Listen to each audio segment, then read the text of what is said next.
Então, gente, eu voltei aqui na parte 2, coloquei até uma framezinho de Halloween, olha como tá legal, para continuar falando sobre que eu vim aqui buscar e caiu um para desenhar para vocês o nome artografia. Na verdade é desenhar porque a gente não está digitando.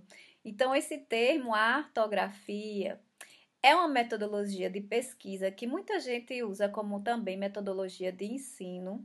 Artografia, cunhado pela professora Rita Irving. Nós vamos deixar disponível o, o vídeo que a gente fez, que ela foi para a universidade, como eu vim redistribuída para a UFSM, eu era da Federal do Vale do São Francisco. E tem um vídeo que a gente fez com ela falando sobre os princípios que ela norteiam a sua prática artístico-educativa, né, nessa área de artografia. Artografia A/R/T, Artist Research Teacher, ou seja, a visão do artista pesquisador, professor, se for tradução literal. Mas a gente que é da área de arte e educação, a gente fala professor, é o termo que eu uso, professor barra artista barra pesquisador. Por quê? Porque a gente primeiro é professor. Dentro do processo de aula, uma sala de aula, ela pode ter também uma criação, é um processo criador. Toda aula ela pode se tornar uma obra artística, um objeto artístico.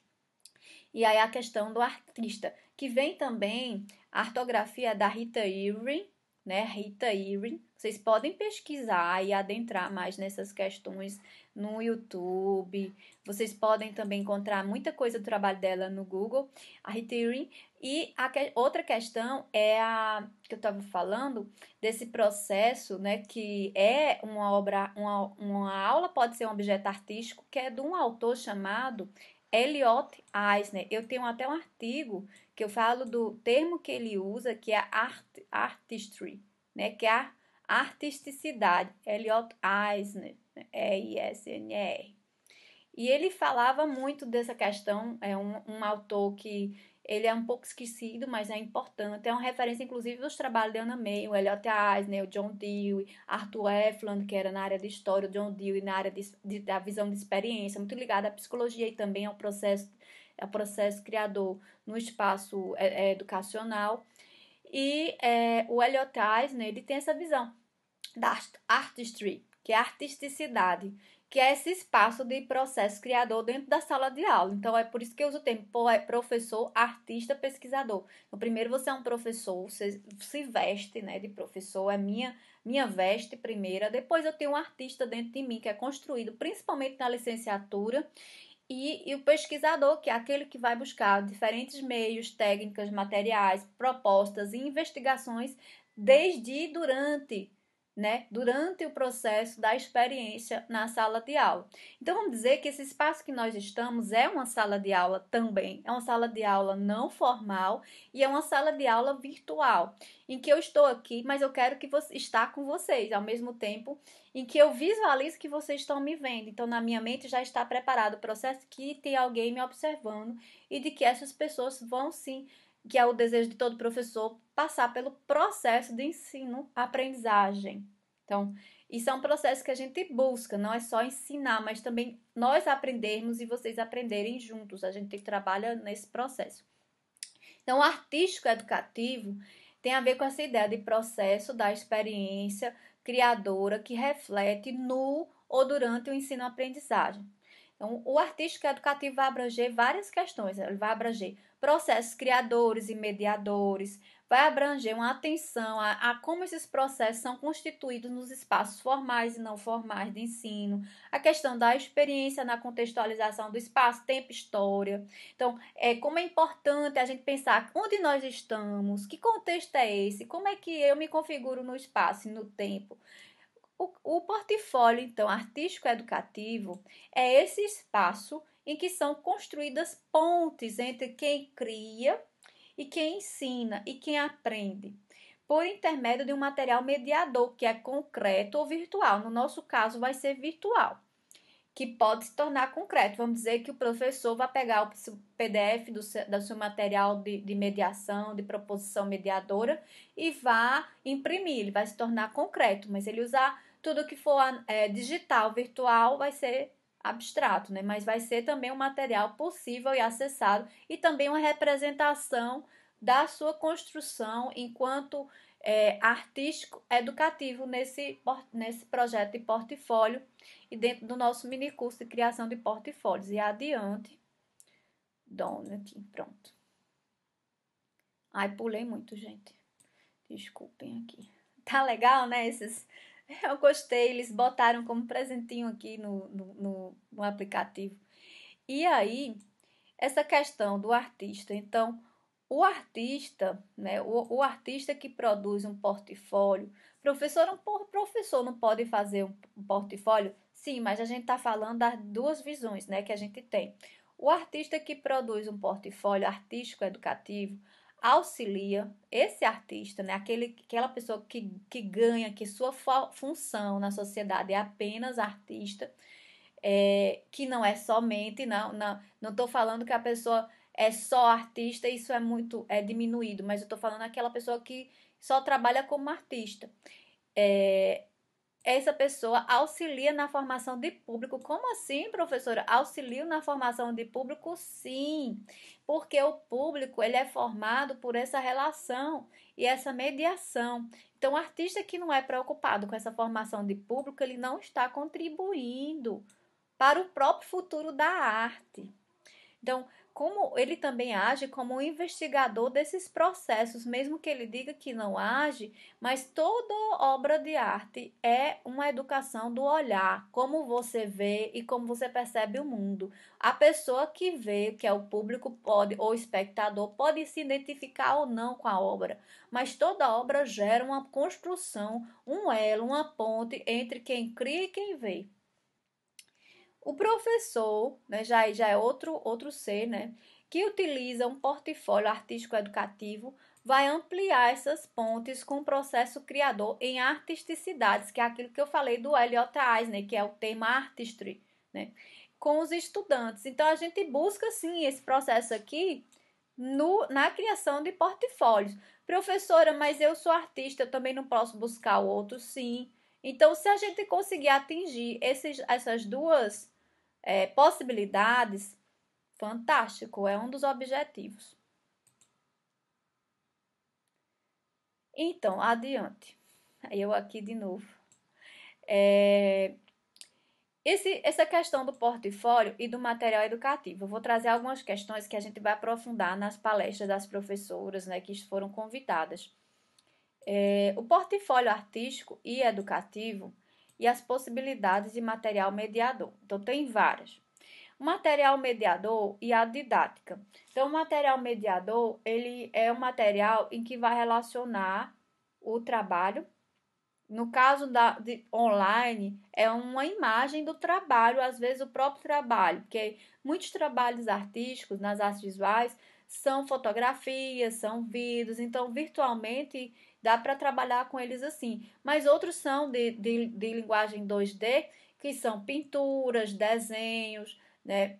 E aí, esse tipo de trabalho, ou 2D ou 3D, mas representacional concreto, que pode ser também obras de tridimensional, como esculturas, eles têm uma problemática quando você tira uma foto, né? Ou quando você vai colocar online, porque às vezes, né, a gente sabe pela Mona Lisa, se vocês forem ver o monte de imagem que tem de Mona Lisa, né, do quadro Mona Lisa de Leonardo da Vinci, desse quadro que destaca muito o sorriso dela, né, que aquela coisa assim, deu disfarçada, é diferente, gente, da realidade. Então, aquela imagem que a gente vê é uma representação, é uma narrativa visual, acaba sendo, dependendo de como ela é trabalhada, é um texto visual, não é a obra.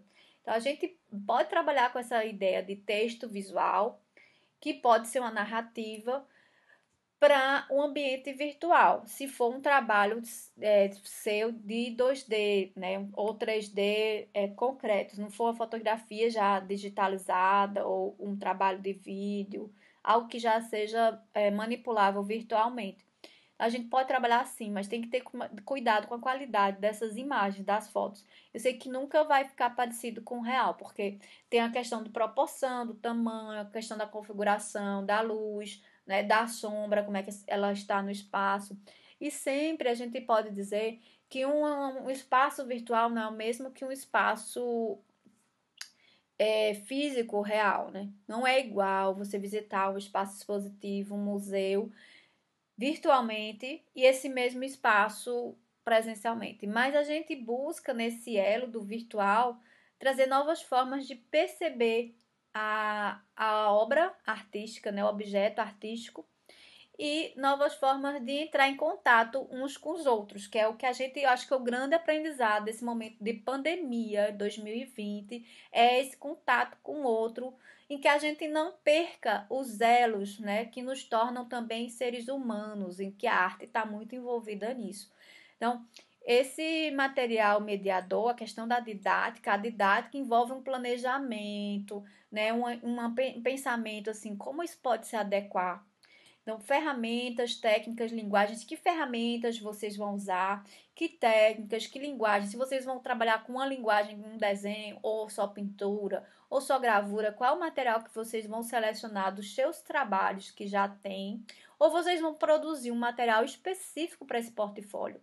É importante que pensem também que temática, um tema. Então, um portfólio artístico educativo, ele tem que ter sim um tema. Professora, pode ser um tema, vamos dizer, arte e ecologia.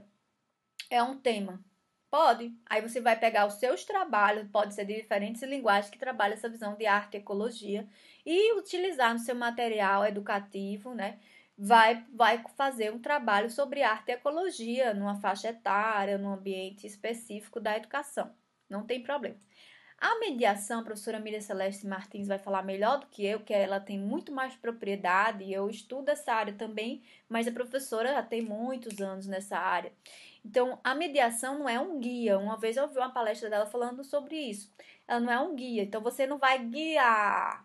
Porque essa visão de guia é muito da ideia de apreciação, e apreciação não é a mesma coisa que fruição. Você apreciar algo é dizer, que lindo, já tá tudo pronto, né? Maravilhoso, sensação estética perfeita, já esperada.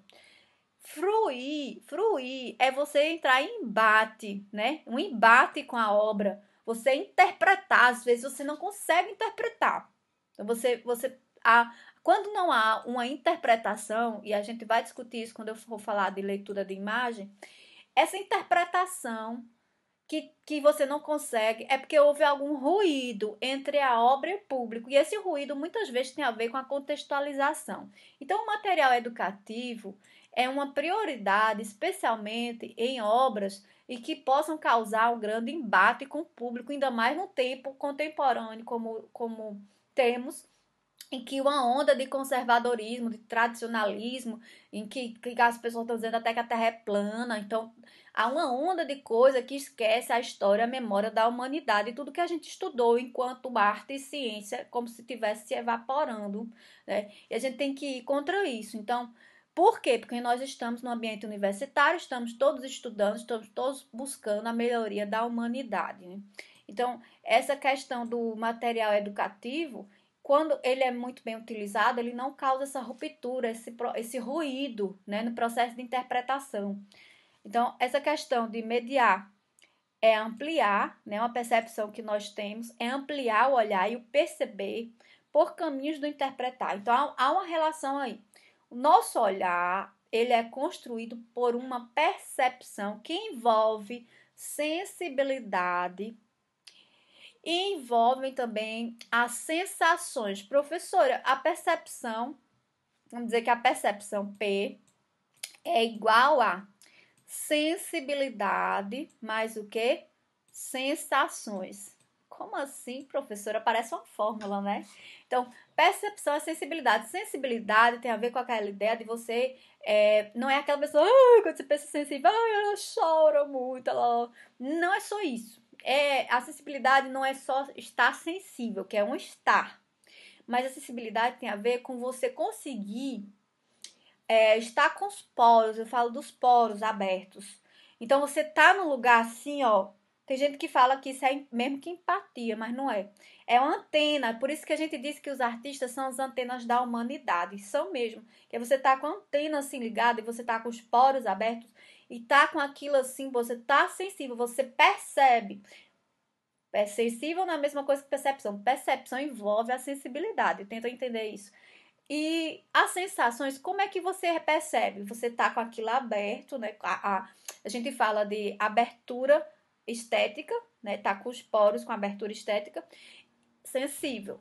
E as sensações tem a ver com os sentidos. Então, paladar, olfato, tato, né? Visão, então audição. Você tem que estar com isso aqui funcionando. Por isso que o Covid é uma das piores coisas para quem pega isso, que tem essas coisas da sensação abaladas, né? Que tem perda de paladar e de olfato. Porque isso tira um pouco do que nos torna humanos, né? Não que a gente só seja humano com essas sensações. Professor, e quem não enxerga, quem não escuta, né? Ela deixa de ser humana? Não. Ela aprofunda os outros sentidos, né? Que envolve sensações. Então, essa questão da sensibilidade com sensações dá igual à percepção. Então, isso é um processo. Então, vamos refazer a fórmula. A gente tem percepção, né? É igual a sensibilidade mais sensações. Mas isso só ocorre se houver uma coisa aqui, ó, entre todos esses processos, que é a interpretação. Então, onde tem isso aqui, há um processo chamado de interpretação. E a interpretação, para que ela ocorra, tem que você ter um vocabulário gráfico aqui, ó, gravado, que são vocabulário. Professora, vocabulário de imagens também, mas é vocabulário de percepção do gráfico. Gráfico é qualquer risco, qualquer forma que é grafada na superfície e que você consiga identificar aquela forma. Então, tudo que você vê, há uma elaboração na nossa mente de como aquelas formas constituem noções. Então, a relação de formas mais noções, certo? Então, nesse sentido, forma e noções é o vocabulário gráfico.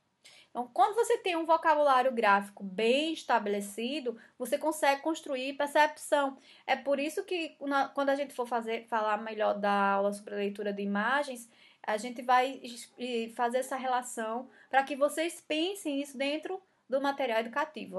Vamos deixar lá na frente porque é muita coisa, a gente vai por partes, né? Por partes. Então, mediar espaço de aberturas, encontramentos de brechas. Então, a mediação, você tem que encontrar meios de ver aquilo. Então, você, às vezes, abre assim, um pouco mais, estica aquela obra para que o público possa fruir, não é apreciar. Porque apreciar já é um produto esperado, já é aquela coisa. A arte, ela não tem uma visão única. Se ela tem uma visão única, ela não é arte. Então, a arte é múltipla, é polissêmica, uma palavra bem que tem sentido para isso. Ela é polissêmica. Adiante. E aí, o portfólio artístico educativo, eu vou trocar aqui essa telinha se dá. E não só tem essas. Ok. Vamos continuar nessa. Aí tem outra aqui, ó. Pronto, vai ficar essa mesmo. Ok. E aí, esse portfólio com material educativo, uma exposição virtual uma troca aproximadora. Então, são coisas que a gente espera que o trabalho de vocês desenvolva. Uma troca aproximadora, uma desterritorialização do espaço positivo, que não é só aquele espaço fechado, encalacrado, que espera, já tem algo que você espera ver, né? O espaço positivo é sim esse espaço aberto e deve sim ser esse espaço de encontro, né? De encontro com o outro e com outras formas de construção da realidade. Então, eu acho que o espaço positivo ele tem também que ser uma porta para a imaginação, né? Para essa imaginação de um mundo diferente, não só em termos positivos, mas negativos, para que faça a gente refletir, né? Muitas vezes a exposição causa um asco, um nojo, uma sensação que vai revirar a gente, né? E várias sensações bem negativas, mas isso é intencional. Isso é para que a gente acorde. Muitas vezes a gente está adormecido. A arte também tem essa função de acordar, não só de embevecer, né? A ideia do belo enquanto beleza, mas o belo também enquanto feiura, né? Muito falava o Humberto Eco sobre essa questão do belo como feiura também. A estética da feiura, ela é importantíssima. Na feiura tem uma beleza e é importante a gente ver os dois lados dessa moeda. Então, é essa construção de elos digitais com a formação do olhar. Então, elos que a gente busca digitalmente, com essa formação do nosso olhar, o diálogo com a educação formal por meio do espaço não formal. Então, a gente busca esse diálogo com a comunidade escolar, o território que reverbera outras maneiras de olhar diante da pandemia, que nós estamos todos na mesma situação, alguns mais fora, outros mais dentro de casa. Essa pandemia ninguém sabe quando vai acabar, então nós estamos aqui buscando evoluir, né? Igual as lagartixas, né? Vamos evoluir e adiante e ter muita fé na visão do Ariano Suassuna de realismo esperançoso, né? Vamos ter noção de que nós estamos numa realidade, mas também temos que ter esperança, cada um em sua religião ou não, né?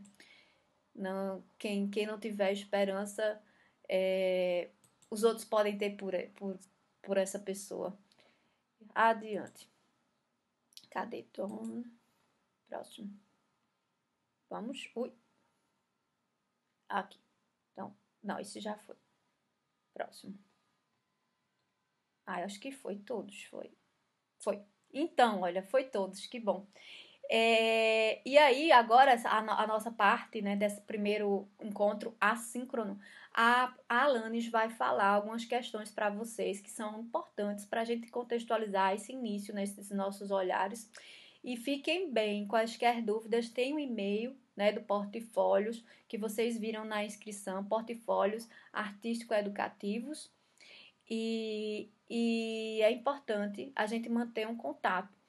Vamos ter um drive, né? Tem um drive que vocês vão ter acesso. Eu vou mandar um link, vou inserir vocês com o material do mini curso, com as aulas. E vocês não deixem de entrar no YouTube do laboratório, do Lacria UFSM, para que vocês possam ver essas aulas. Vamos ver se a gente consegue disponibilizar o download também. E fiquem bem, se cuidem, muito álcool gel e máscara, né? Eu tô aqui gravando do meu escritório, ateliê, mistura de tudo que a gente tentou montar para esse momento de pandemia. Não fui na universidade porque a gente tá com cuidado, muito cuidado, tentando usar o mínimo possível o espaço sozinha, que ninguém tá transitando lá com os estudantes não voltamos às aulas aqui na UFSM. E eu espero sim que seja muito profícuo esses encontros produtivos e fiquem bem. Um grande abraço. Beijo!